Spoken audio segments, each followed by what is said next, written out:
Nabuksan ng kalangitan sa banal na si Esteban, martir na unang nag-alay ng kanyang sariling buhay at lubusang nagtagumpay. Simulan natin ang ating pagdiriwang sa ngalan ng Ama at ng Anak at ng Espiritu Santo.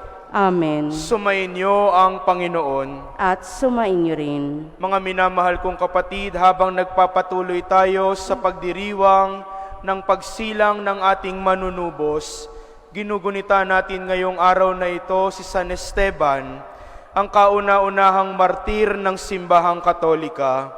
Hilingin natin sa pagdiriwang na ito na katulad niya, kahit nasa gitna ng pag-uusig, paghihirap at pagdurusa, patuloy tayong magtiwala sa pangakong buhay na walang hanggan ni Jesus. Sa pagpapatuloy ng ating pagdiriwang, aminin muna natin ang ating mga pagkukulang at pagkakasala at muli tayong dumulog sa Diyos ng awa.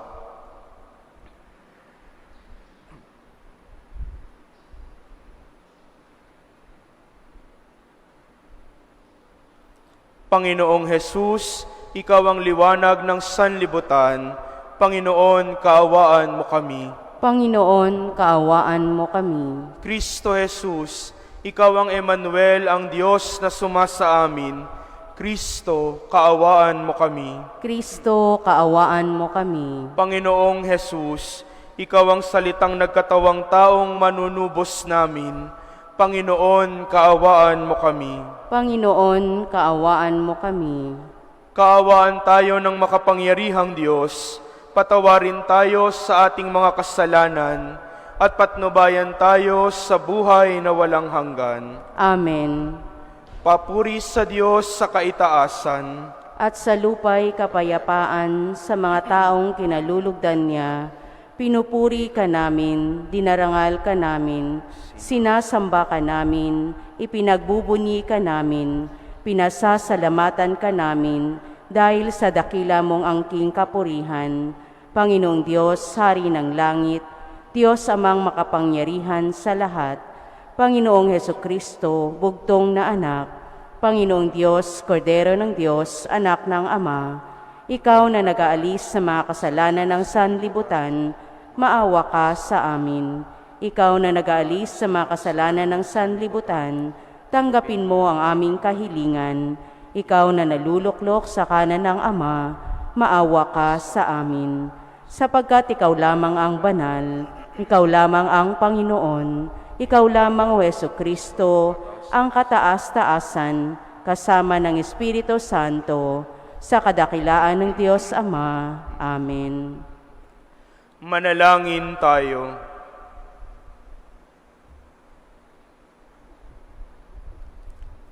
Ama naming makapangyarihan, ipagkaloob mong aming matularan ang aming pinararangalan upang matutuhan namin mahalin ang mga kaaway, pakundangan sa pagdiriwang namin sa pagsilang sa kalangitan ni San Esteban marunong manalangin para sa mga umuusig na kalaban. Iniluluhog namin ito sa pamamagitan ni Jesucristo kasama ng Espiritu Santo magpas sa walang hanggan. Amen. Pagbasa mula sa mga gawa ng mga apostol. Noong mga araw na iyon, pinagpala ng Diyos si Esteban at pinuspos ng kapangyarihan. Ano pat, gumawa siya ng maraming himala at kababalaghan sa harapan ng madla. Nakipagtalo sa kanya ang ilang kasapi sa sinagoga na mga pinalaya na binubuo ng mga Hudyong taga-Sirene, taga-Alejandria, taga-Cilicia at taga-Asya. Ngunit wala silang magawa sa karunungan ni Esteban na kaloob ng Espiritu. Nang marinig ito ng mga bumubuo ng Sanhedrin, sila'y nangalit dahil sa matinding galit kay Esteban. Ngunit si Esteban na puspos ng Espiritu Santo ay tumingin sa langit at nakita ang maningning na liwanag sa paligid ng Diyos at si Jesus na nasa kanyang kanan.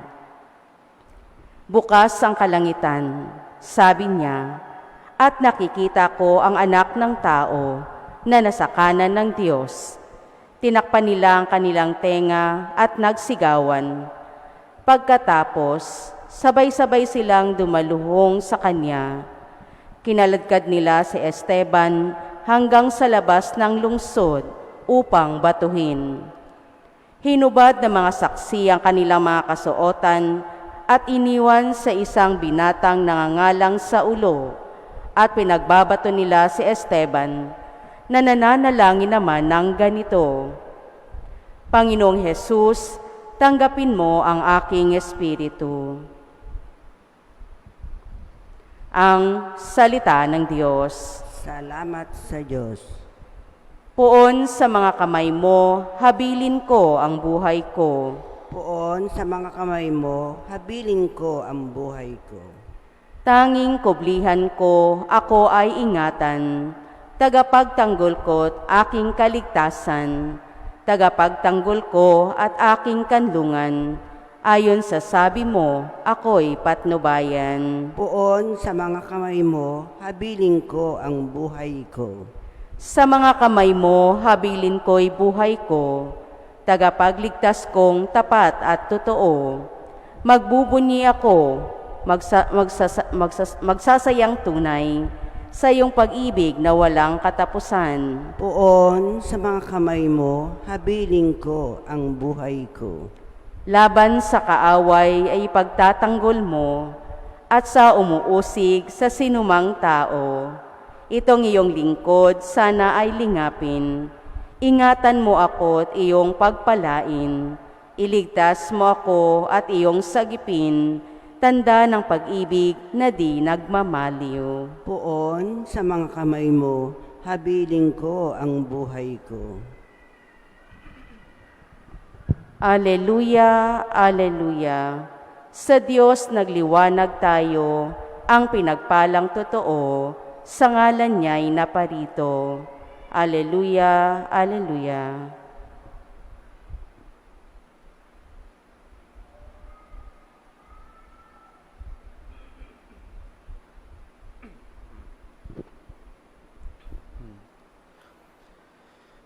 Sumainyo ang Panginoon.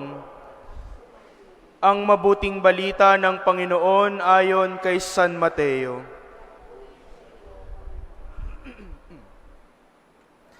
Noong panahong iyon, sinabi ni Jesus sa kanyang mga alagad, Mag-ingat kayo sapagkat may mga taong magkakanulo sa inyo sa mga hukuman at hahagupitin nila kayo sa mga sinagoga.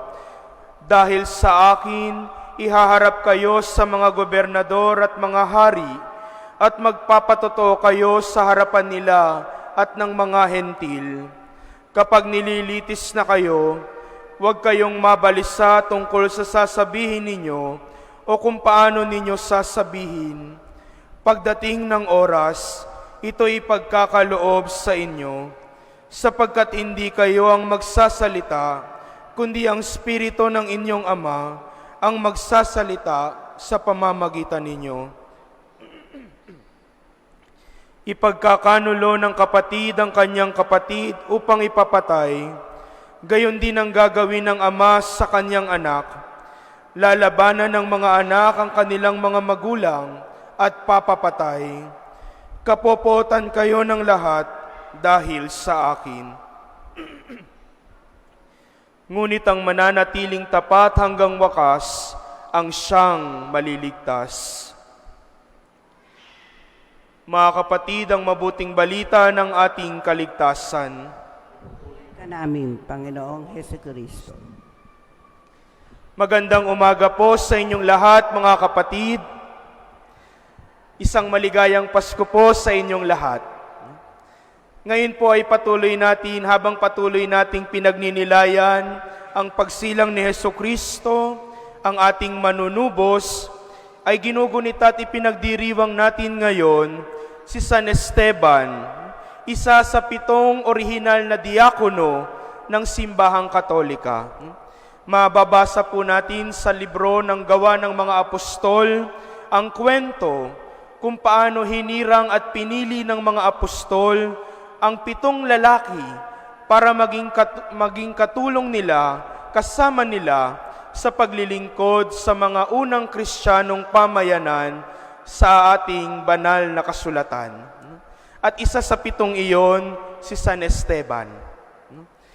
At narinig naman natin ngayon sa unang pagbasa kung paano inialay ni San Esteban ang kanyang buhay alang-alang sa kanyang pananalig, paniniwala at pananampalataya kay Hesukristo. Nasa gitna ng pag-uusig, ng pagtatanong, ng pagdurusa, hindi isinuko ni Esteban ang kanyang matibay at malalim na pananampalataya kay Jesus. At dahil doon, siya'y pinatay at naging martir ng ating simbahan. Kauna-unahang martir ng simbahang Katolika.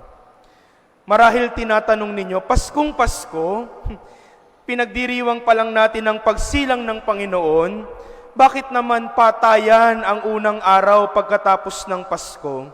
Bakit naman tungkol sa pagkamatay, sa pagdurusa, sa paghihirap ang ating ginugunita? Mga minamahal kong kapatid, minarapat ng simbahan na ilagay ang kapistahan ni San Esteban pagkatapos ng Pasko sapagkat ang kanyang buhay ay isang konkretong paalala ng magiging buhay ng batang sanggol sa sabsaban. Ang buhay ni San Esteban ay larawan ng naging buhay at magiging buhay ng batang ito, kung paano inialay ni Jesus ang kanyang sarili para sa bawat isa sa atin, kung paano hinihandog ni Jesus ang kanyang buhay sa gitna ng pag-uusig at pagdurusa upang ang bawat isa sa atin ay mailigtas sa kamatayan at kasalanan. At ito ang paalala sa atin at hamon sa atin ngayong unang araw ng Oktaba sa panahon ng Pasko. Nanawa sa bawat pagdurusa, pagsubok, pag-uusig na dinaranas natin araw-araw, katulad ni San Esteban, sana mas maging matibay at patibayin pa nito ang ating pananampalataya at pananalig kay Jesus. Kung tunay na isinilang si Jesus sa sabsaban ng ating mga puso, hindi tayo mawawala ng pag-asa, hindi tayo magkukulang sa pagtitiwala, at lalong hindi tayo mawawala ng pananalig sa buhay na walang hanggan na ipinapangako ni Jesus sa bawat isa sa atin. Mga kapatid, tularan natin si San Esteban. Hilingin natin ang kanyang panalangin na nawa ang bawat isa sa atin mas lalong tumibay sa pagkapit kay Jesus, sa paniniwala kay Jesus, sa gitna ng pag-uusig at pagsubok ng buhay, na mayroong buhay na walang hanggan na naghihintay sa mga nananalig at nagtitiwala sa Kanya. Amen.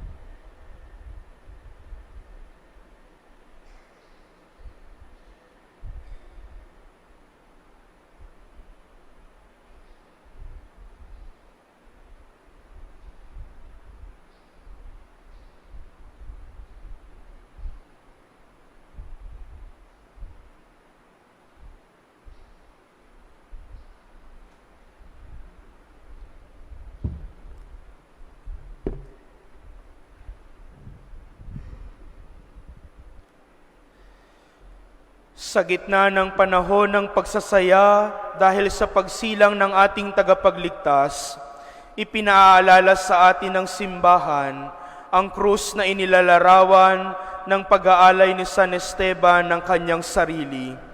Samahan natin siya sa ating pananalangin para sa ating kapwa. Ang ating itutugon, Panginoon, dinggin mo ang aming panalangin. Panginoon, dinggin mo ang aming panalangin. Tulad ni San Esteban, naway mahihatid natin ang kagalakan ng pagkakatawang tao ng Diyos kahit sa gitna ng mga pagsubok at pag-uusig na nararanasan natin araw-araw. Manalangin tayo sa Panginoon. Panginoon, dinggin mo ang aming panalangin.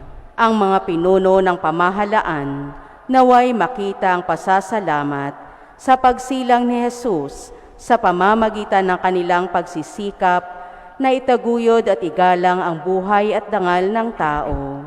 Manalangin tayo sa Panginoon. Panginoon, dinggin mo ang aming panalangin. Tulad ni San Esteban, naway pagkalooban tayo ng biyaya at lakas na maging matatag sa pananampalataya hanggang sa wakas. Manalangin tayo sa Panginoon. Panginoon, dinggin mo ang aming panalangin. At tinawang taglayin ng kagalakan at pagtitiwala sa gitna ng mga ligalig ng buhay na ito. Manalangin tayo sa Panginoon. Panginoon, dinggin mo ang aming panalangin. Ang mga nagbuwis ng kanilang buhay para sa pananampalataya, naway tumanggap ng kanilang gantimpala sa langit.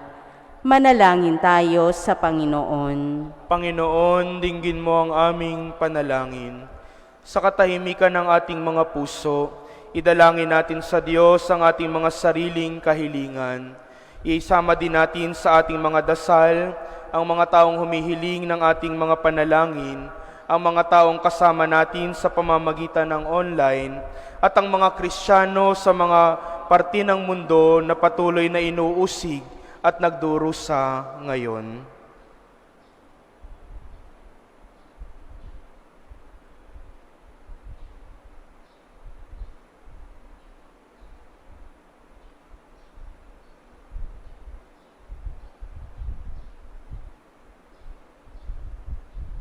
Manalangin tayo sa Panginoon. Panginoon, dinggin mo ang aming panalangin. Ama ng kaluwalhatian at kapangyarihan, sa pamamagitan ng mga panalangin ni San Esteban, ipagkaloob mo nawa ang mga kahilingang idinudulog namin sa iyo, sa pamamagitan ni Kristo na aming Panginoon. Amen.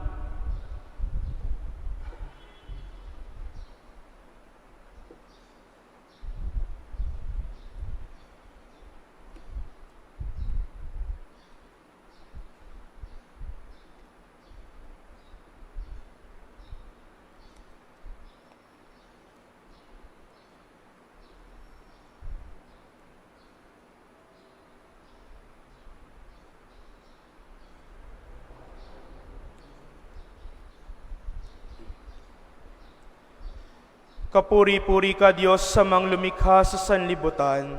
Sa iyong kagandahang loob, narito ang aming maiaalay.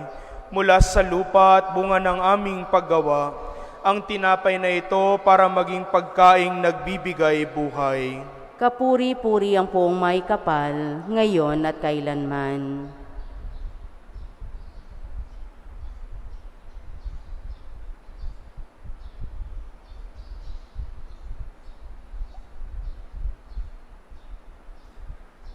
Kapuri-puri ka, Diyos, sa lumikha sa sanlibutan.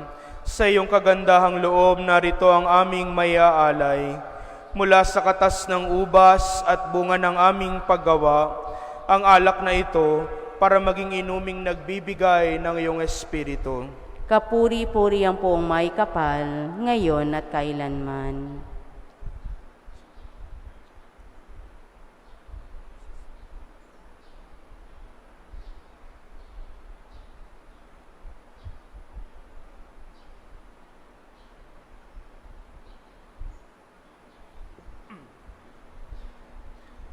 Manalangin kayo, mga kapatid, upang ang paghahain natin ay kalugdan ng Diyos samang makapangyarihan.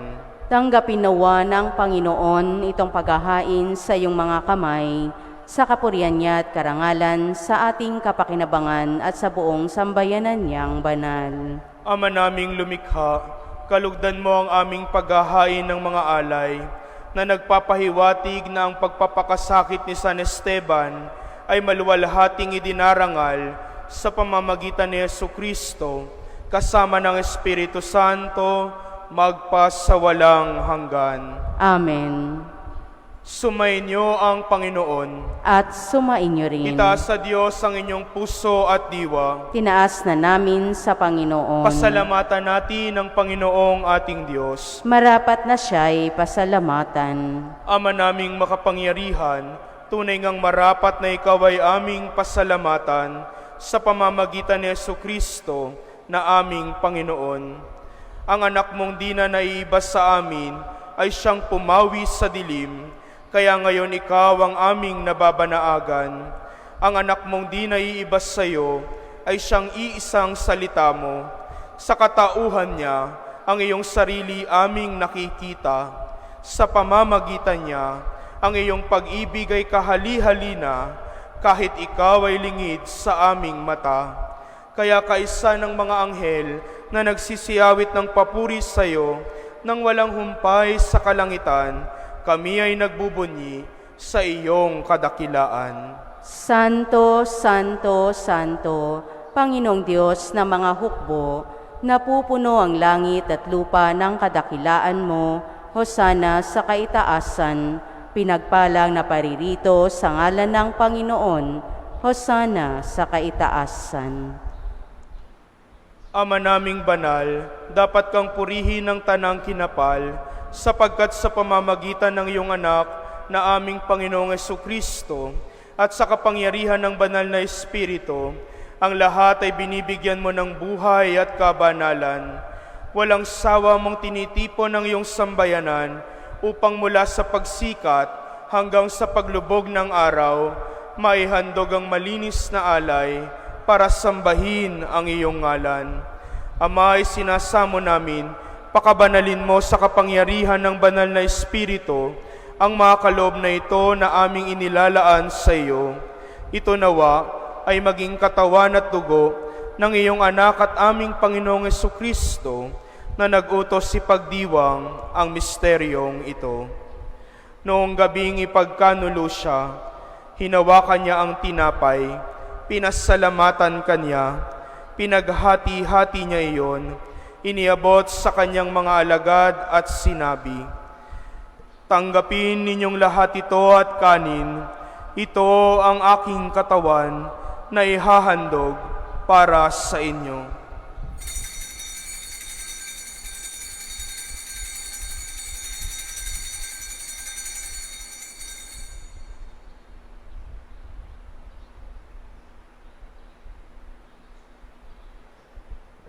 Gayon din naman nung matapos ang hapunan, hinawakan niya ang kalis, muli kanyang pinasalamatan, iniabot niya ang kalis sa kanyang mga alagad at sinabi, "Tanggapin ninyong lahat ito at inumin, ito ang kalis ng aking dugo, ng bago at walang hanggang tipan, ang aking dugo na ibubuhos para sa inyo at para sa lahat, sa ikapagpapatawad ng mga kasalanan. Gawin ninyo ito sa pag-alala sa akin."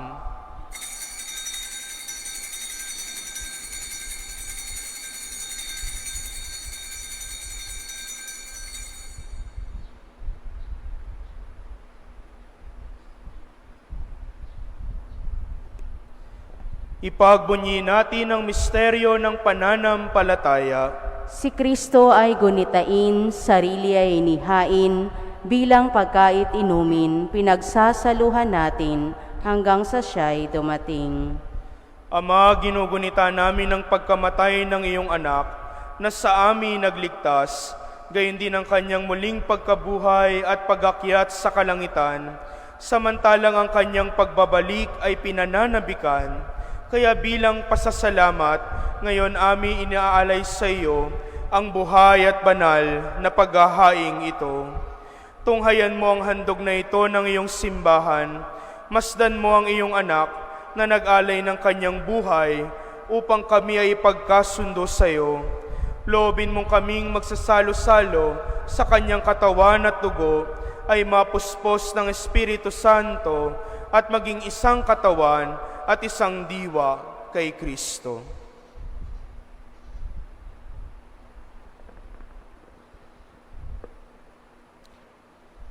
Kami nawa ay gawin niyang handog na habang panahong nakatalaga sa iyo, tulungan nawa niya kaming magkamit ng iyong pamana kaysa ng ina ng Diyos, ang mahal na Birheng Maria, kaysa ng mga apostol, mga martir, ni San Esteban, at kaysa ng lahat ng mga banal na aming inaasahang laging nakikiusap para sa aming kapakanan. Ama, ang handog na ito ng aming pagkasundo sa iyo ay magbunga nawa ng kapayapaan at kaligtasan para sa buong daigdig. Patatagin mo sa pananampalataya at pag-ibig ang iyong simbahang naglalakbay sa lupa, kasama ng iyong lingkod na si Papa Francisco, ang aming Obispo Jose, ng tanang mga obispo at buong kaparian, at ng iyong piniling sambayanan. Dinggin mo ang kahilingan ng iyong angkan na ngayoy tinipon mo sa iyong harapan.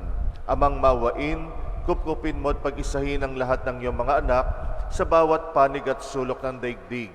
Kaawaan mo at patuloyin sa iyong kaharian ang mga kapatid naming yumao at ang lahat ng lumisa na sa mundong ito na nagtataglay ng pag-ibig sa iyo. Kami umaasang makararating sa iyong piling at sama-samang magtatamasa ng iyong kaningningang walang maliw, pagkat aming masisilayan ang iyong kagandahan sa pamagitan ng aming Panginoong Jesucristo na siyang pinagdaraanan ng bawat kaloob mo sa aming kabutihan.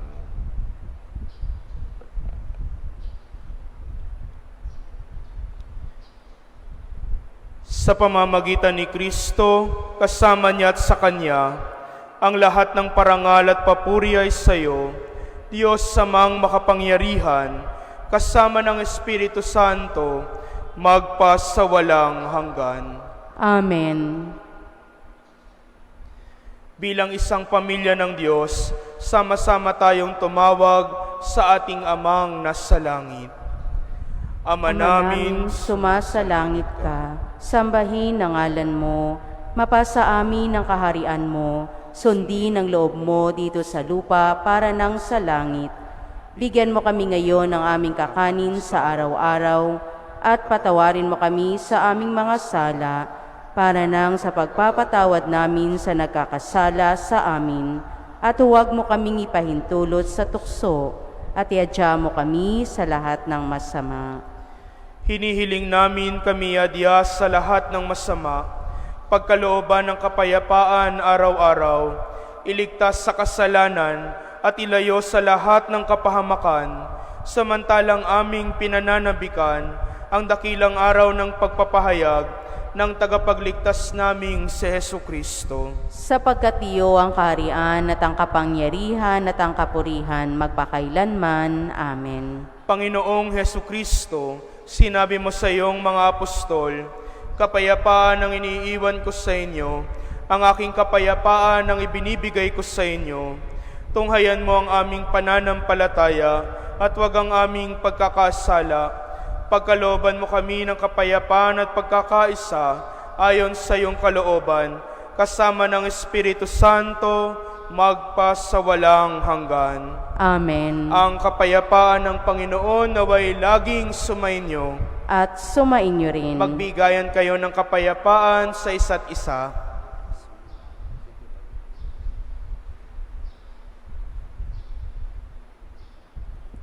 Kordero ng Diyos na nag-aalis ng mga kasalanan ng sanlibutan, maawa ka sa amin. Kordero ng Diyos na nag-aalis ng mga kasalanan ng sanlibutan, maawa ka sa amin. Kordero ng Diyos na nag-aalis ng mga kasalanan ng sanlibutan, ipagkaloob mo sa amin ang kapayapaan.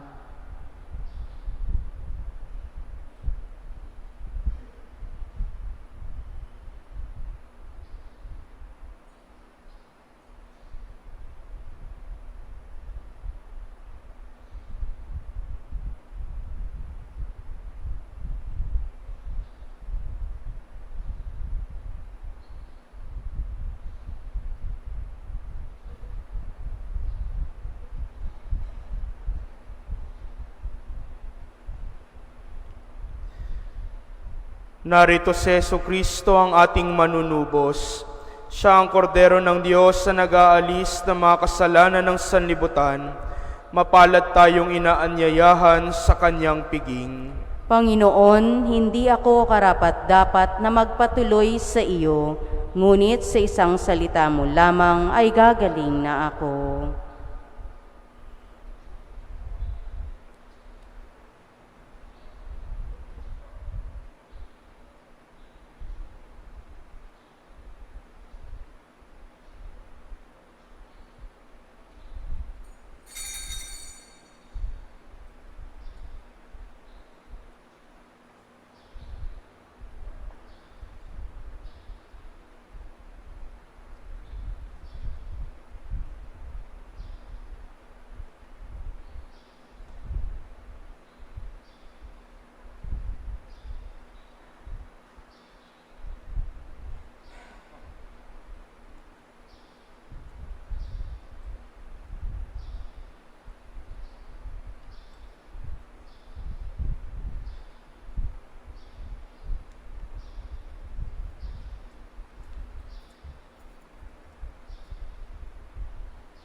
Noong si Estebay binato, dumalangin siya kay Kristo.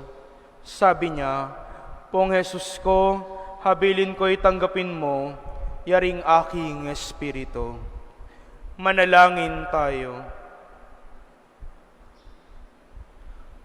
Ama naming mapagmahal, kami nagpapasalamat sa napakarami mong bigay sa aming mga inililigtas mo pakundangan sa Pasko ng Pagsilang at pinaliligaya mo sa kapistahan ng martir na si San Esteban sa pamamagitan din ni Jesucristo kasama ng Espiritu Santo magpas sa walang hanggan.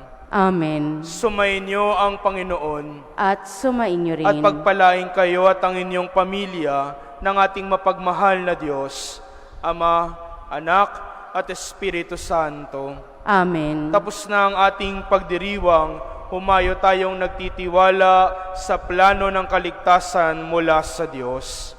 Salamat sa Diyos. Merry Christmas po sa inyo.